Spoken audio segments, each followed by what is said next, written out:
Hello and welcome back to my channel.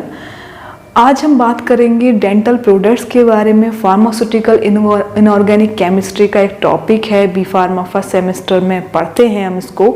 तो वो हम बात करेंगे डेंटल प्रोडक्ट्स क्या होते हैं, डेफिनेशन क्या है और कौन कौन सी ऐसी डिजीज़ होती हैं जो कि रिलेट होती हैं या फिर रिलेटेड होती हैं हमारे डेंटल कह सकते हो डेंटल हाइजीन से रिलेटेड होती हैं, या फिर डेंटल कैविटीज़ होती क्या हैं, क्या रिक्वायरमेंट होती है कि हमको यूज़ करने पड़ते हैं डेंटल प्रोडक्ट्स। तो उन सब के बारे में एक बेसिक इंट्रोडक्शन आज हम कवर करेंगे डेंटल प्रोडक्ट्स का।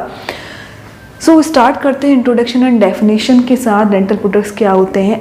एज वी ऑल नो कि आजकल की लाइफ स्टाइल के कारण, यानी कि हम बहुत ज़्यादा मात्रा में हम कंज्यूम कर रहे हैं, मैदा कंज्यूम कर रहे हैं, कार्बोहाइड्रेट्स खा रहे हैं, शुगर्स ले रहे हैं, तो और प्रॉपर हम वो केयर नहीं कर पा रहे हैं अपने दांतों की। तो उस कारण से क्या होता है कि कैविटीज़ की जो प्रॉब्लम्स हैं या फिर डेंटल रिलेटेड प्रॉब्लम जो है वो दिन पर दिन इंक्रीज़ हो रही हैं। बहुत कॉमन चीज़ें हो गई हैं कि आपको दांतों में सेंसिटिविटी हो जाती है या फिर कैविटीज़ का इशू हो जाता है। तो उन सब चीज़ों के लिए डेंटल प्रोडक्ट्स, डेंटल यानी कि आपके डेंटल हाइजीन से रिलेटेड प्रोडक्ट और कोई ऐसे मेडिसिनल प्रोडक्ट जो कि यूज़ किए जाते हैं to improve the health of your teeth. तो उन सब के बारे में हम बात करेंगे। डेफिनेशन और इसका इंट्रोडक्शन से स्टार्ट करते हैं। A large number of inorganic chemicals and their preparations are known which finds application in the practice of dental and oral disorders. एक लार्ज नंबर, एक लार्ज क्वांटिटी इनऑर्गेनिक सब्सटेंस की या उन इनऑर्गेनिक सब्सटेंस से बनने वाले प्रोडक्ट्स की है मार्केट में अवेलेबल, जो हम यूज़ करते हैं as a dental product. Dental products किस लिए यूज़ करते हैं? जो practice of dental and oral disorder, जो कि रिमूव आउट करती है या कम करती है ओरल डिसऑर्डर्स को, और जो डेंटल प्रैक्टिशनर्स हैं, जो डॉक्टर्स हैं, उनकी प्रैक्टिस में यूज़ होने वाली चीज़ें हैं। आप डेंटल इश्यूज़ के लिए डॉक्टर्स के पास जाते हो तो वो उस आपका जो ट्रीटमेंट करते हैं तो उस ड्यूरेशन में वो क्या क्या चीज़ें यूज़ कर रहे हैं, वो सारी चीज़ें, वो सभी चीज़ें किस कैटेगरी में आती हैं? डेंटल प्रोडक्ट की कैटेगरी में आती हैं। ठीक है, तो ये वो प्रिपरेशंस होती हैं जो कि जिनका एप्लीकेशन होता है किसमें? In the practice of dental and oral disorders. Okay, as they come in contact with the human body they are regarded like other pharmaceuticals. So ये जब कांटेक्ट में आते हैं, ह्यूमन बॉडी के कांटेक्ट में आते हैं, तो ये एज अदर फार्मास्यूटिकल्स जैसे हम यूज़ कर रहे हैं उसी तरह से हम इनको भी यूज़ करते हैं। अदर फार्मास्यूटिकल्स को हम बात कर सकते हैं, we are using anything for our stomach, we are using anything for the disease related to our intestine और रिलेटेड टू आवर स्किन। तो उसके लिए अगर हम यूज़ कर रहे हैं तो सेम इन दैट वे हम जो चीज़ें दांतों के लिए यूज़ कर रहे हैं तो वो दांतों के लिए या डेंटल हाइजीन के लिए या फिर आपकी ओरल हाइजीन के लिए वो चीज़ें डेंटल फार्मास्यूटिकल की कैटेगरी में आ गई। आगे है डेंटल प्रोडक्ट्स क्या क्या चीज़ें इंक्लूड करते हैं।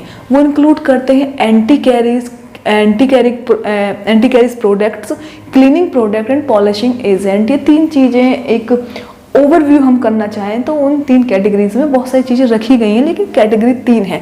एंटी कैरीज है, as the name indicate, anti caries का मतलब है जो कैविटी है उसके अगेंस्ट जो वर्क कर रहा है, जो प्रिवेंट कर रहा है कि कैविटी ना हो, अगर हो गई है तो उसको हील करे, उसको ओवरकम करे। उसके लिए क्लीनिंग एजेंट आपकी डेंटल हाइजीन को मेंटेन करने के लिए, आपके ओरल कैविटी को क्लीन करने के लिए, उसके लिए हम क्लीनिंग एजेंट यूज़ करते हैं। And the polishing agent to polish करने के लिए हम मेक श्योर करते हैं कि जो हम डेंटल प्रोडक्ट यूज़ कर रहे हैं, even it is for our hygiene के लिए यूज़ कर रहे हैं या फिर कोई मेडिकल प्रिपरेशन है, मेडिसिनल प्रिपरेशन है, तो उसके लिए हम जो भी प्रोडक्ट अपने दांतों पे अप्लाई कर रहे हैं तो बेसिकली उसका टेक्सचर जो है स्मूथ होना चाहिए। ऐसा नहीं है कि हम अच्छी हाइजीन के लिए अगर हम उसको यूज़ कर रहे हैं और हम मान के चलिए टूथपेस्ट अगर हम यूज़ कर रहे हैं और उसमें कोर्स पार्टिकल्स हैं तो वो हमारी जो आउटर मोस्ट लेयर है हमारे दांतों की उसको ख़राब कर सकते हैं, उस पर स्क्रैच आप कह सकते हो या फिर उसको हार्म पहुंचा सकते हैं, जिससे कि हमको फ्यूचर में सेंसिटिविटी की प्रॉब्लम हो सकती है। तो पॉलिशिंग एजेंट ये थर्ड कैटेगरी है। आगे है a large variety of inorganic compounds are used as dental products in dental care and treatment. जैसे कि हमें पहले बताया एक large number of inorganic compounds use किए जाते हैं डेंटल प्रोडक्ट्स के रूप में, और किसमें? वो डेंटल केयर में और डेंटल ट्रीटमेंट में। Most dental products are non prescription and OTC products, बहुत सारे n नंबर ऑफ, ज़्यादातर जो अगर हम कैटेगराइज करना चाहें सारे डेंटल प्रोडक्ट्स को, तो ज़्यादातर नंबर जो है डेंटल प्रोडक्ट्स का वो आती हैं OTC कैटेगरी में, यानी कि ओवर द काउंटर ड्रग्स। ये वो ड्रग्स होती हैं बेसिकली, या वो मेडिसिन्स होती हैं जिनको हम किसी भी फार्मेसी से अगर ले रहे हैं तो उसमें हमें रिक्वायरमेंट नहीं होती है प्रिस्क्रिप्शन की। There is no need of prescription if we are going to purchase a tooth powder और you can say mouthwash और टूथपेस्ट, तो उसके लिए रिक्वायरमेंट ही नहीं होती। हम सिंपली बिना प्रिस्क्रिप्शन के भी टूथपेस्ट लेते ही हैं, टूथ पाउडर भी हम फार्मेसी से खरीदते हैं, और जो ओरल हाइजीन के लिए और जो चीज़ें यूज़ हो रही हैं जैसे कि माउथ वॉशेस हैं, तो वो उसके लिए प्रिस्क्रिप्शन की ज़रूरत नहीं होती। तो ज़्यादातर कैटेगरी जो होती हैं, ज़्यादातर जो डेंटल प्रोडक्ट्स होते हैं वो इसी कैटेगरी में लाइक करते हैं, that are OTC, over the counter drugs, over the counter products, you can say over the counter medicine। तो most dental products non prescribed होते हैं, नॉन प्रिस्क्रिप्शन वाले होते हैं, OTC over the counter products होते हैं। A pharmacist is expected to well versed with common dental terms including local dental products and specialist terminology so that he can advise or direct the patient accordingly। If we are talking about any pharmacist, or as we can say if we are talking about ourselves, तो एक pharmacist को well known होनी चाहिए कुछ common terminologies that are going to use in the treatment of dental, you can say oral cavity के treatment में, dental cavity के treatment में, या फिर डेंटल से रिलेटेड कोई भी डिसऑर्डर उसके ट्रीटमेंट में जो कॉमन मेडिसिन यूज़ हो रही हैं, डेंटल हाइजीन को मेंटेन करने के लिए जो चीज़ें यूज़ हो रही हैं, उन सब टर्म से, उन सब मेडिसिन से वेल नोन होना चाहिए एक फार्मासिस्ट को, सो दैट कि वो एडवाइस कर पाए पेशेंट को उसके अकॉर्डिंग वो एडवाइस कर पाए। अब इफ़ समवन इज सेइंग कि I have a problem of sensitivity, तो उसके को सॉरी फॉर द नॉइज, तो वो उसके अकॉर्डिंग उसको गाइड कर पाए कि आपको सेंसिटिविटी में ये प्रोडक्ट लेना है। और इफ समवन इज सेइंग कि मेरे को क्लीनिंग एजेंट के लिए या फिर ओरल हाइजीन मेंटेन करने के लिए चीज़ चाहिए, तो उसको वो अलग कैटेगरी में उसको चीज़ें बता पाए। तो उसको वेल नोन होनी चाहिए dental terminologies as well as dental common medicine, so that he और she can guide the patient accordingly. ठीक है, आगे हम बात करेंगे एंटी कैरीज एजेंट के बारे में। नंबर फर्स्ट जो मैंने बताया है, ये क्या होते हैं?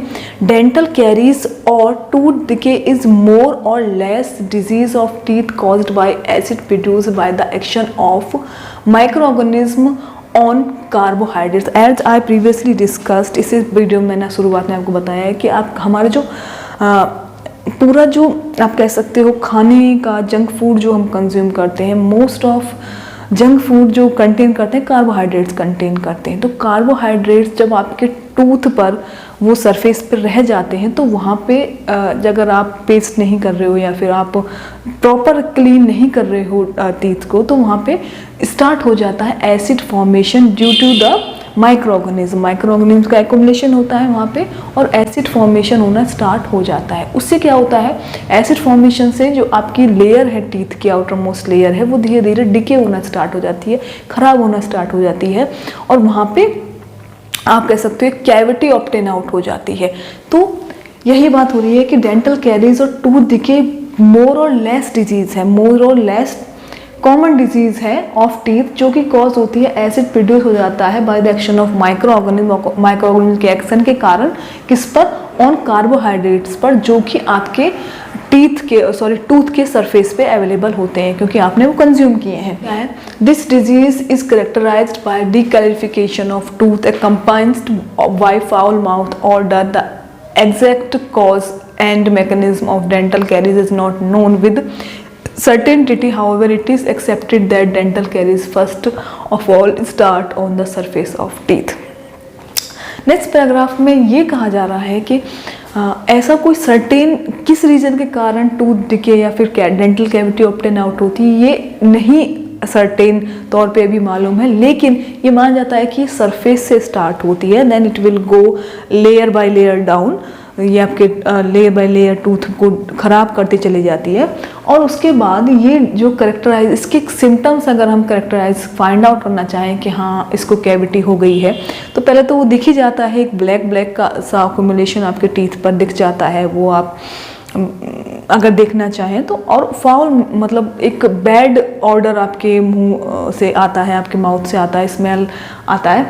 और decalcification of tooth can foul mouth होता है। और एग्जैक्ट कॉज और mechanism of dental caries certainty नहीं पता है, लेकिन ये है कि हाँ भाई, however it is accepted that dental caries first all start with the surface of teeth. ये माना जाता है कि पहले टीथ के सरफेस से स्टार्ट होती है, बिकॉज वहाँ पे कार्बोहाइड्रेट्स के कुछ पार्टिकल्स रह जाते हैं और वहाँ पे एक्युमुलेशन होना स्टार्ट हो जाता है माइक्रो ऑर्गेनिज्म का, और धीरे धीरे टूथ जो है, टूथ पर कैविटी स्टार्ट हो जाती है।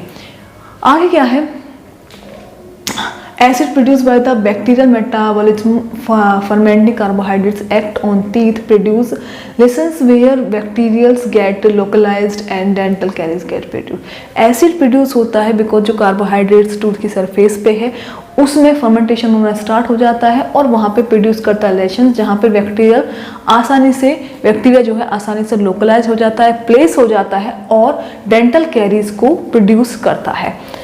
आगे है, to prevent dental caries and to maintain clean and healthy teeth it become necessary to use dentifrices. Primary function of dentifrices is to clean the accessible surface of teeth. अब ये तो हमने बात कर ली कि डेंटल कैरीज के कारण क्या है, कैसे ऑप्टेन आउट होती है या फिर कैसे शुरुआत होती है, लेकिन इसको प्रिवेंट करने की क्या चीज़ें हैं। तो प्रिवेंट करने के लिए हम अगर डेंटिफ्राइजेस यूज़ कर रहे हैं तो हम उनको आसानी से प्रिवेंट कर सकते हैं। डेंटिफ्राइजेस क्या होते हैं, ये एक नई टर्मिनोलॉजी है। ये प्राइमरी फंक्शन इनका क्या होता है, ये क्लीन करते हैं the accessible surface of teeth, surface teeth की सरफेस को ये क्लीन करते हैं। एज अ क्लीनिंग एजेंट आप कह सकते हो, यूज़ करते हैं हम डेंटिफ्राइजेस को। आगे क्या है, there are substances having non therapeutic value, use of ammoniated toothpaste, urea ammonia containing powders, antibiotic containing mixtures have been used। अब कौन कौन सी चीज़ें हैं या बहुत कौन कौन से प्रोडक्ट्स हैं जो एज ए डेंटिफ्राइजेस हम यूज़ कर सकते हैं। ये सब्सटेंसेज हैं, these are substances having known therapeutic value. कुछ सब्सटेंसेज हैं जिनकी थेराप्यूटिक वैल्यू नोन है। थेराप्यूटिक वैल्यू हम पहले से जानते हैं, जैसे कि यूज़ करें अमोनिएटेड टूथपेस्ट का, यूरिया अमोनियम कंटेनिंग पाउडर्स का, अमोनिया कंटेनिंग पाउडर्स का, एंटीबायोटिक कंटेनिंग मिक्सचर्स का अगर हम यूज़ करें तो we can easily prevent the cavities. These compounds are having their advantages and limitations। अब ये compounds भी अपने कुछ advantages रखते हैं, कुछ limitations कह सकते हैं, या disadvantages तो नहीं कह सकते, limitations आप ही कह सकते हो। तो advantages और limitations कुछ हैं जो कि मैं इस वीडियो की नेक्स्ट स्लाइड में आपको अभी बताऊंगी। सो अदर टाइप ऑफ डेंटिफ्राइजेस की अगर हम बात करें तो क्लीनिंग एजेंट और पॉलिशिंग एजेंट हैं नेक्स्ट। इससे पहले हमने आपको एंटी कैविटी एजेंट जो है, एंटी कैरीज एजेंट, वो आपको पढ़ा दिए हैं। तो क्लीनिंग एजेंट और डेंटिफ्राइजेस क्या होते हैं? Dentifrices is a material which is used for clean the teeth and adjacent gums.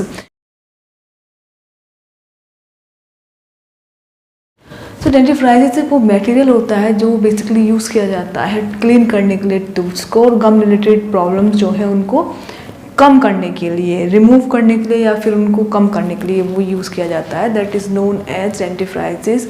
One can apply it with finger. अब now how we can use the dentifrices और cleaning agent, you can say we can apply it by with the help of our finger और with the help of toothbrush हम apply कर सकते हैं। लेकिन main drawback जो होता है इसका ड्रॉबैक सिर्फ यही है कि it is not able to reach that cavity part, cavity के ऊपर सरफेस से क्लीन कर सकता है, लेकिन इनर कैविटी ये नहीं रीच आउट कर सकता है, नहीं पहुंच सकता है। और the space between the two tooth आप कह सकते हो, उसमें ये नहीं जा पाता है। तो वहाँ पे हाइजीन का इशू हो जाता है, और वहाँ पे अगर कार्बोहाइड्रेट्स की प्रेजेंस है तो वहाँ पे भी एसिड फॉर्मेशन होना स्टार्ट हो जाता है और कैविटीज़ का नया इशू वहाँ पे स्टार्ट हो जाता है। तो ये इसका एक ड्रॉबैक है।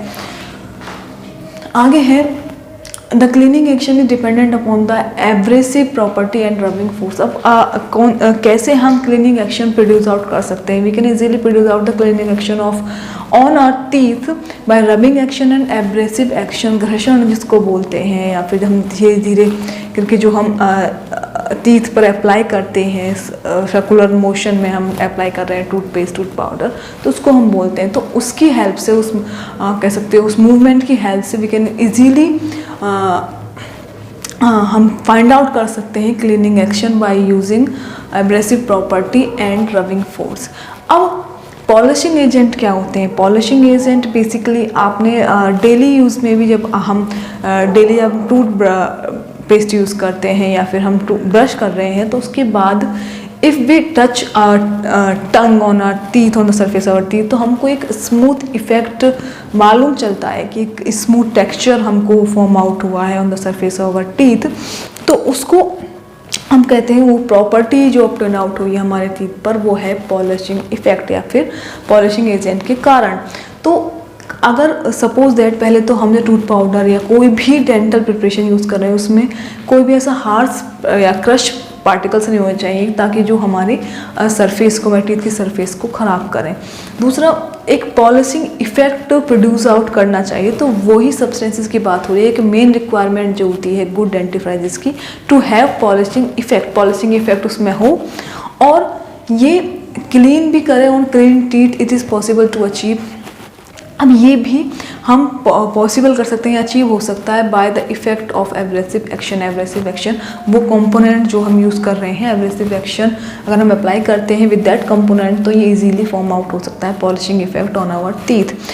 Other than this some dentifrices में या फिर some you can say dental products में, या फिर आप कह सकते हो कि OTC जो प्रोडक्ट्स जो हम यूज़ कर रहे हैं डेंटल हाइजीन के लिए, ओरल हाइजीन के लिए, उसमें polishing agent, cleaning agent, anti cavity agent के अलावा भी कैटेगरीज होती हैं, चीज़ें होती हैं, जैसे कि एस्ट्रीजेंट उसमें हो सकता है। एस्ट्रीजेंट बेसिकली गम्स के लिए होता है, सो दैट कि जो एक्सेसिव अमाउंट ऑफ मॉइस्चर है गम में, वो हम हटा दें और एक पकड़ आप कह सकते हो, एक स्ट्रेंथ मजबूत हो जाए, स्ट्रेंथ सही हो जाए हमारे गम्स की, टीथ के रिगार्डिंग। तो एस्ट्रीजेंट भी हम, और अगर मेडिकेटेड कोई प्रोडक्ट है तो उसमें हम वो पर्टिकुलर मेडिसिन भी ऐड करते हैं, वो पर्टिकुलर ड्रग भी ऐड करते हैं। और कोई एंटीसेप्टिक इफेक्ट के लिए, एंटी माइक्रोबियल इफेक्ट के लिए कोई पर्टिकुलर कोई टूथपेस्ट या टूथ पाउडर है या कोई प्रिपरेशन है, तो उसमें उस कैटेगरी की चीज़ें हम ऐड करते हैं, ड्रग ऐड करते हैं। सो ये सारी चीज़ें हैं, 3 कैटेगरीज जिनके बारे में मैंने आपको बता दिया। इन्हीं कैटेगरीज में आप अपने सिलेबस के अकॉर्डिंग कंपाउंड्स पढ़ेंगे, जैसे कि हम अभी तक पढ़ते आए हैं फार्मास्यूटिकल इनऑर्गेनिक केमिस्ट्री में। इसमें आपको पढ़ने होंगे कैल्शियम कार्बोनेट है, या फिर इसमें पढ़ाया जाएगा एक रोल ऑफ फ्लोराइड का क्या बेसिकली नेगेटिव इफेक्ट पड़ता है, क्या पॉजिटिव इफेक्ट पड़ता है हमारी डेंटल हाइजीन पर एज वेल एज हमारे टीथ पर। तो उन सब के बारे में हम नेक्स्ट वीडियोज़ में बात करेंगे डेंटल प्रोडक्ट्स की।